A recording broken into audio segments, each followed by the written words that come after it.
I thank the gentleman for yielding. Let's have a little truth in labeling to start out. Chairman of the Ways and Means Committee calls it a compromise bill. You know, compromise involves some give and take. This is a bill that he created. No consultation, no discussion with the Senate, no discussion with the Ways and Means Committee, no discussion with anybody. That's not negotiation. That's not a compromise. Compromise involves meeting people halfway. If you look at the revenue lost here, fully considering the lost revenue between 2010 and 2020, it is virtual repeal. Roughly, we've been able to calculate 80% of the cost of full repeal. Again, no compromise. Now let's put this in the context of the fiscal situation facing this country, because this House majority has voted to raise the debt limit of this country, voted to raise it in March, and because the deficits were so horrendous, they had to vote to raise it again in May, now exceeding $9 trillion of this country.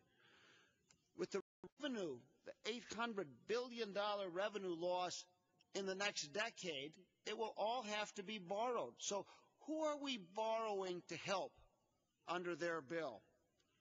The shocking fact is 43% of those who were borrowing to help are estates over $25 million, the richest few in this country. There is another way. We can take the 09 level of $7 million for joint estate. This is the compromise the Democrats will be willing to go for.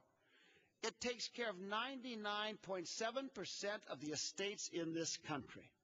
And we'll go one further. We'll dedicate the estate tax revenue over that to the Social Security Trust Fund. Social Security actuaries tell us such a step would add 5 years to the life of the Social Security program.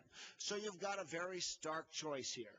The majority bill, which is going to hurt Social Security, or our bill, which would add 5 years. I yield back.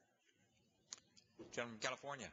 Mr. Speaker, it's now my real pleasure to yield 3 minutes to a member of the Ways and Means Committee who has been a stalwart on this issue, who has been in the forefront and is one of those who not only knows this issue from an intellectual point of view, but who has lived it with his family.